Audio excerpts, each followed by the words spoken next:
Hello বন্ধুরা, easy learning with প্রিয়াঙ্কাতে তোমাদের আরও একবার স্বাগত জানাই।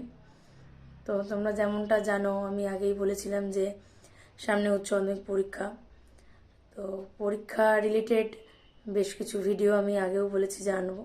তো সেই রিলেটেড বেশ কিছু ভিডিও, যেমন ধরো তোমাদের বেশ কিছুদিন তো আর পরীক্ষার বাকি নেই, সেহেতু একদম বলাই যায় যে 11th আওয়ার। তো 11th আওয়ারে আমরা যেটুকুনি সম্ভব বা যেটুকুনি পসিবল হয় সেটা হলো বেশ কিছু উত্তরভিত্তিক সাজেশন। ব্রড কোশ্চেন যেগুলো আছে সেগুলো তো তোমাদের উত্তর দেওয়া এইভাবে সম্ভব নয়, তবে যেটুকুনি করতে পারি সেটুকু হচ্ছে তোমাদের কোশ্চেন দিয়ে আমি তোমাদের সাহায্য করতে পারি হয়তো। তো আমি যে কোশ্চেনগুলো বা যে সাজেশনগুলো আজকে আমি তোমাদের বলবো, সেগুলো তোমাদের 2025 উচ্চ মাধ্যমিক পরীক্ষায় পল সায়েন্সে বাধ্যতামূলক আসবেই, মানে আসতে বাধ্য আর কি। যাই হোক, সেগুলো নিয়ে আলোচনা করা যাক। নেক্সট, বিধানসভার জরুরি ক্ষমতা এবং বিধানসভার অধ্যক্ষের ক্ষমতা, কার্যাবলী, পদমর্যাদা। এই তিনটে কোশ্চেন বন্ধুরা, এই তিনটে কোশ্চেন কিন্তু আলাদা আলাদাভাবেও আসে, আবার কখনো একটা কোশ্চেনের মধ্যেই দেয় বিধানসভার অধ্যক্ষের ক্ষমতা, কার্যাবলী ও পদমর্যাদা। পার্লামেন্টের অর্থ বিল পাশের পদ্ধতি। পার্লামেন্টের অর্থ বিল কীভাবে পাশ করা হয়, যে আমরা পড়েছি কোশ্চেনটা, সেটা আমি তোমরা যদি চাও, আবারও বলছি, তোমরা যদি চাও আমি প্রত্যেকটা কোশ্চেনের বিস্তারিত আলোচনা করে দেব।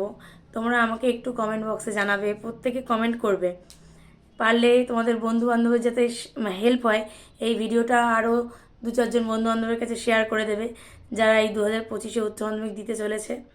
ঠিক আছে, নেক্সট দেখো আমরা বলছি পার্লামেন্টের অর্থ বিল পাশের পদ্ধতি। নেক্সট হচ্ছে মুখ্যমন্ত্রীর ক্ষমতা ও কার্যাবলী। মুখ্যমন্ত্রীর ক্ষমতা ও কার্যাবলী, বা কখনো কখনো মুখ্যমন্ত্রীর পদমর্যাদাও দেয় আর কি। ঠিক আছে, নেক্সট হচ্ছে ভারতের লোক আদালতের গঠন ও কার্যাবলী। ভারতের লোক আদালতের গঠন ও কার্যাবলী। দেখো বন্ধুরা, তোমরা প্রত্যেকেই সাজেশনের কোশ্চেনগুলো নিজের খাতায় টুকে নাও।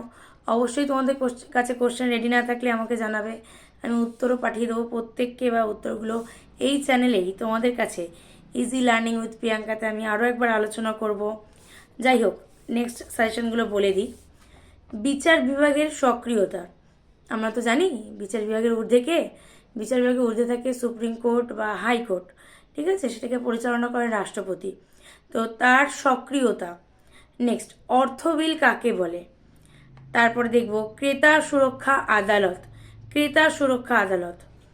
নেক্সট, ভারতের বিচার ব্যবস্থার বৈশিষ্ট্য।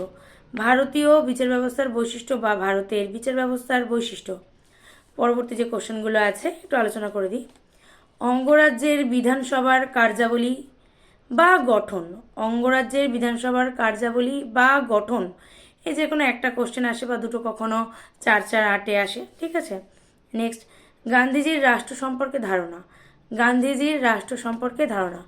তো বন্ধুরা দেখো, প্রত্যেকটা সাজেশন যা ছিল আমি প্রত্যেকটা ধরে ধরে আলোচনা করলাম। তোমরা যদি এর উত্তর চাও, উত্তর জানতে চাও যে হ্যাঁ আমার উত্তরগুলোর প্রয়োজন আছে, আমাকে অবশ্যই কমেন্ট বক্সে কমেন্ট করে জানিও যে তোমাদের উত্তরগুলোর প্রয়োজন আছে।